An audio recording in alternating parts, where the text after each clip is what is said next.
Donc, comme le dit souvent un de mes amis africains, avec sa passion légendaire, un pays sans culture, c'est comme un zèbre sans rayures. Ça n'existe pas. Voilà. Et il me répète souvent ça, c'est une idée qui m'a beaucoup marqué.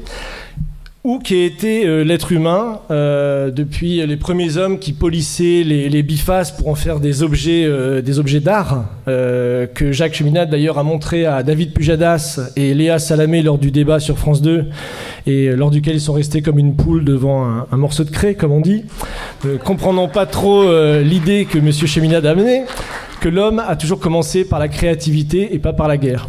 Donc à fabriquer des outils et pas des armes. Donc, également, j'ai eu la chance récemment d'aller dans la grotte de Nio, voir des peintures qui datent de 15 000 ans avant Jésus-Christ, qui sont tout simplement magnifiques. On voit vraiment, il y a 15 000 ans, des êtres capables de faire des œuvres de beauté tout à fait splendides. Ou encore des gens qui se retrouvaient dans une salle en 2017 à Clichy, par exemple, pour réfléchir ensemble à l'avenir de l'humanité. Vous aussi, vous êtes créatifs, et c'est la base de notre projet. Et si vous ne l'êtes pas, je vous invite à vous poser la question de pourquoi. Je ne vous donnerai pas la réponse, mais je vous invite à vous poser la question. Donc, il y a un sujet que je vais vous présenter aujourd'hui, qui est un sujet aussi méconnu que politique, que polémique et passionnant. Donc, c'est, avant de parler de l'impérialisme monétaire, du franc CFA, je remercie Pierre pour la petite introduction. On va parler de l'impérialisme monétaire. Il y a eu beaucoup de questions, vous l'avez vu ce matin, sur le franc CFA, qui est un sujet très important pour nous. Donc moi, je vais vous parler d'un autre impérialisme, qui est l'impérialisme scientifique. C'est-à-dire que aujourd'hui, on a une falsification, ce que Cheikh Anta Diop appelle une falsification consciente de l'histoire de l'humanité qui a été opérée depuis plus de 200 ans et qui continue encore aujourd'hui. C'est-à-dire que c'est la négation systématique de l'apport de la civilisation noire dans l'histoire universelle. Aujourd'hui, c'est quelque chose qui est constamment nié. Vous pouvez regarder vos livres d'histoire, vous verrez que c'est constamment nié. Donc cette présentation sera en hommage d'une femme extraordinaire que j'ai rencontrée en 2013 et avec qui Cheminade avait déjà travaillé dans les années 90, qui est la femme justement de Cheikh Anta Diop et qui malheureusement est décédée en mars 2016, donc dans l'indifférence générale, et qui a continué le combat de son mari que je vais vous présenter aujourd'hui en France pour faire connaître ses découvertes. Je vous conseille de lire ce livre, L'Afrique répond à Sarkozy, où vous vous rappelez, Sarkozy en 2017 avait fait un célèbre discours à l'université Cheikh Anta Diop, donc à Dakar, dans lequel il disait ceci: le drame de l'Afrique, c'est que l'homme africain n'est pas assez rentré dans l'histoire. Dans cet imaginaire où tout recommence toujours, il n'y a de place ni pour l'aventure humaine, ni pour l'idée de progrès. Le problème de l'Afrique, c'est de ressasser, de toujours répéter, de se libérer du mythe de l'éternel retour, c'est de prendre conscience que l'âge d'or qu'elle ne cesse de regretter ne reviendra pas pour la simple raison que l'âge d'or de l'Afrique n'a jamais existé. Donc, ce qui avait choqué toute l'Afrique à l'époque. Et donc, il y a ce livre qui est une réponse d'une vingtaine de personnes qui répond à cette attaque de Nicolas Sarkozy, dont la femme de Cheikh Anta Diop à l'époque. Voilà, donc ça c'est Cheikh Anta Diop, donc, qui est né en 1923, il est mort en 1986, je vous donne en gros son curriculum. Donc c'est quelqu'un qui est venu faire ses études en France et qui s'est engagé tout de suite dans des études de physique et de chimie nucléaire et qui a travaillé avec justement Frédéric Joliot-Curie à l'époque et qui a passé justement un diplôme justement pour devenir physicien et chimiste nucléaire, ce qui lui a permis de réaliser déjà à son époque une prouesse. C'est-à-dire qu'il a créé le premier laboratoire africain de datation des fossiles archéologiques au radiocarbone, donc dans les années 60. Donc ça, c'était déjà une prouesse qui permettait justement de faire des tests de mélanine sur des échantillons justement de momies égyptiennes afin de prouver que les pharaons égyptiens étaient noirs, qui est la grande découverte qu'il a fait et qu'il a exposée. Donc là, c'est pour présenter un peu le personnage. Donc la base de sa découverte, c'est ce qu'on appelle l'homme de Grimaldi. Donc l'homme de Grimaldi, vous voyez ici, qui a été découvert à la frontière italienne, donc à Menton, donc en 1901. Et donc qui sont des fossiles justement négroïdes qui sont arrivés justement en Europe à cette époque-là, donc en moins 40 000, moins 30 000. Et déjà dans les années 20, vous avez des gens, même en Europe, qui reconnaissent justement l'origine noire de la civilisation dans son ensemble. Donc vous avez par exemple M. Boulle et M. Valois, qui disent que quand on compare les dimensions des os de leurs membres, on voit qu'il y avait les jambes très longues par rapport aux cuisses et les avant-bras très longs par rapport aux bras, que leurs membres inférieurs étaient extrêmement développés en longueur par rapport aux membres supérieurs. Or, de telles proportions reproduisent, en les exagérant, les caractères que présentent les nègres d'aujourd'hui. De là, une première raison pour considérer ces fossiles comme des négroïdes, sinon comme des nègres. Donc en gros, ça pose la polémique de dire que nos ancêtres ne sont peut-être pas les Gaulois, comme M. Sarkozy avait également fait polémique sur cette question-là, mais de voir que l'histoire universelle, elle ne peut pas être sélective. Que si l'origine des hommes, le berceau de l'humanité, c'est l'Afrique, forcément les hommes ont été noirs, et qu'ils sont forcément arrivés justement en Europe dans cette période de moins 40 000, on estime, à peu près. Et il y a 1000 preuves de cette civilisation noire qui justement est arrivée en Égypte d'Afrique pour peupler l'Europe, justement dans cette période de l'Aurignaciens. Donc, puisqu'on a retrouvé plus de 250 de ce qu'on appelle des Vénus. Donc la première, vous voyez, c'est la Vénus qui a été découverte aux Hésies de Taillac. C'est Vénus de Sireuil, découverte en l'an 1900 à Sireuil, commune des Hésies de Taillac dans la Dordogne, et qui est datée de moins 25 000 ans. Donc on voit sa caractéristique, évidemment, négroïde, comme on disait à l'époque, et qui est au musée de Saint-Germain-en-Laye. Et en dessous, vous avez la Vénus de Willendorf, qui est une statuette également en calcaire, découverte en 1908, ce coup-ci en Autriche. Donc voilà, déjà plus loin sur les terres européennes. Et il y en a énormément. En fait, il y a plus de 250 œuvres d'art de type africain qui ont été retrouvées entre moins 30 000 et moins 20 000 ans. Donc sur tout l'ensemble de l'Europe et jusqu'à même en Sibérie. On a retrouvé des statuettes comme ça d'art noir jusqu'en Sibérie. Donc à l'époque, mais j'ai pas la photo ici, je pouvais pas tout montrer. Donc on voit que dès les années, disons 1900, grâce à la science, au progrès, aux découvertes, on fait ces découvertes et la question commence à se poser et si justement le berceau de l'humanité c'est bien l'Afrique, on se pose déjà la question, et si vraiment l'espèce humaine était noire à l'origine, et qu'est-ce que ça veut dire à une époque où, je vous rappelle, entre 1890, 1900, 1915, la France est investie, vous le savez, d'une mission civilisatrice. Évidemment, dans ces colonies, où on doit aller éduquer ces gens qui n'ont pas de culture, qui n'ont pas de passé, etc.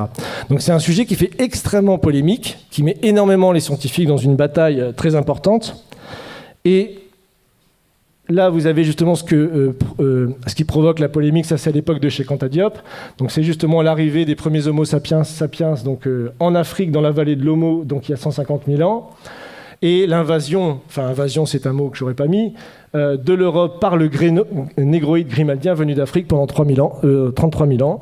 Et donc c'est à ce moment-là qu'on peut dire qu'il y a eu cette phase, ce que les scientifiques appellent la dépigmentation régressive de l'homme noir à l'homme blanc, qui a suivi la migration climatique justement des premiers hommes qui étaient nés dans la vallée de l'Omo.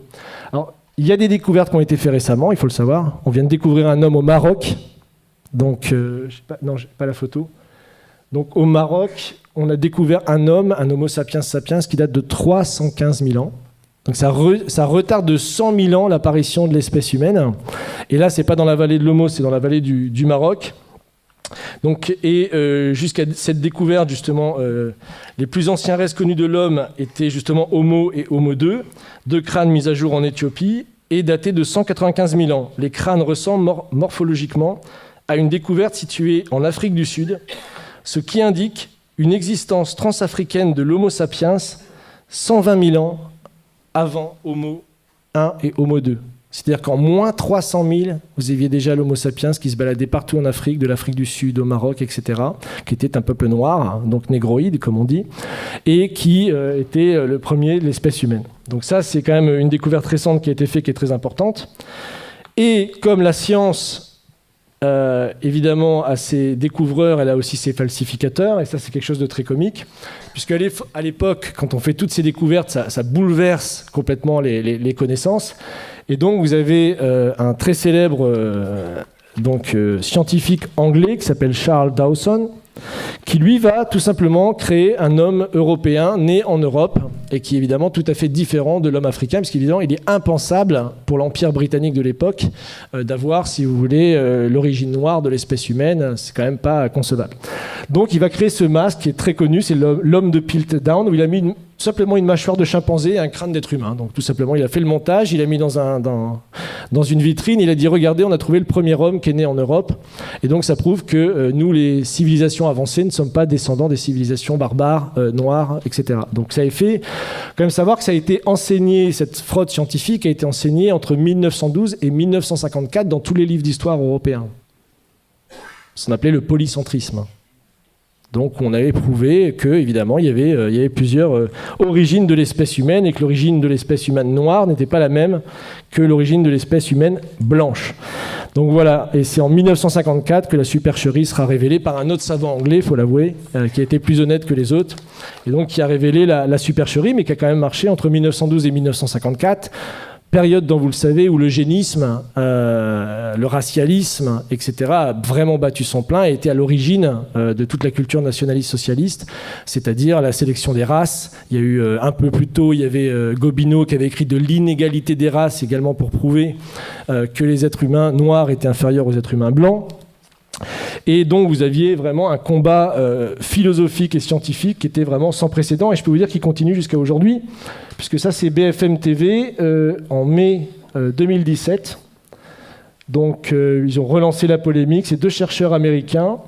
Donc ce qui est marrant, c'est que le titre est quand même très explicite, mais quand vous lisez l'article, on vous dit que c'est quand même 2 farfelus et que tout le monde contexte, disons, leur version des faits. Mais on voit que le débat continue, c'est ça qui est quand même intéressant. Donc voilà. Bon, je vous laisse digérer tranquillement le fait que vos ancêtres n'étaient pas gaulois, mais il y a encore plus grave. Il y a encore plus grave. Ah, le temps passe vite. Oh là là. C'est que tous les pharaons qu'on vous a appris à l'école étaient également noirs, jusqu'à très très tard en fait. Toute la civilisation pharaonique. Donc là, on est en moins 2570. C'est le roi de la 3e dynastie. Donc voilà. On voit ici de profil, donc il y a des caractéristiques morphologiques, bon j'ai pas le temps de rentrer dans les détails, et vous remarquerez que son nez est complètement éclaté. Voilà, donc ça c'est son gouverneur, c'est celui qui a battu la fameuse pyramide de Saqqara, moins 2600 avant Jésus-Christ. Donc on voit également qu'il a le nez cassé et une coiffe tout à fait occidentale. Donc ça c'est 2700 également avant Jésus-Christ. Ça c'est le dernier souverain de la 3e dynastie. Donc on voit un profil également typiquement européen que vous pouvez voir évidemment. C'est assez flagrant avec une coiffe tout à fait alsacienne, donc typique justement du sud de l'Égypte. Donc voilà, vous remarquerez qu'il a également le nez cassé. Hein. Voilà, ça enfin c'est un petit peu plus tard. Donc c'est Ramsès III, c'est le plus connu, qu'on vous présente souvent à l'école, mais on ne vous présente pas cette version-là à l'école. Hein. On vous le montre sur un hiéroglyphe. Donc également un profil tout à fait négroïde, comme on dit, et à qui on a également cassé le nez. Par contre, ce qui est marrant, c'est que j'ai mis la source de Wikipédia, parce que Wikipédia, malgré qu'ils utilisent un langage, comme vous pouvez le voir, extrêmement évolué, hein, l'analyse génétique montre que Ramsès III est l'homme E, probablement père et fils, et qu'ils appartiennent tous deux à l'aplogroupe du chromosome YE1B1A13 et que l'on trouve principalement en Afrique subsaharienne. Voilà, vous avez bien mélangé le tout, mais bon, il est d'Afrique noire, hein, mais il ne faut pas le dire comme ça. Donc voilà, donc là on est quand même en 1186 avant Jésus-Christ. Donc là, c'est les Égyptiens tels qu'ils se représentent. C'est également dans la tombe de Ramsès III que vous pouvez visiter en allant dans la vallée des rois. Donc 1200 avant Jésus-Christ montre que les Égyptiens, voilà, ça c'est l'Égyptien, ça veut dire Égyptien, et qui se représente comme ça ici. Hop, voilà, l'Égyptien vu par lui-même. Donc voilà, ça c'est 1200 avant Jésus-Christ. Donc imaginez un petit peu. Donc voilà. Et certains scientifiques, déjà un peu plus tôt, et c'est les découvertes qu'a fait Cheikh Anta Diop, c'est-à-dire que lui, il a même découvert que bien avant les découvertes qu'on a fait par la science, des explorateurs, au moment des invasions de Napoléon, ou des Anglais ou des Allemands qui étaient allés en Égypte, avaient découvert que les pharaons étaient noirs, mais que personne ne voulait en parler. Donc lui, c'est Lepsius, c'est le fondateur de l'égyptologie en Allemagne, et il dit, voilà, tout simplement, bon, c'est une citation de son livre, que vous pouvez trouver sur Internet, là où on s'attendait à voir un Égyptien, bizarre, on trouve un nègre authentique, tout à fait original.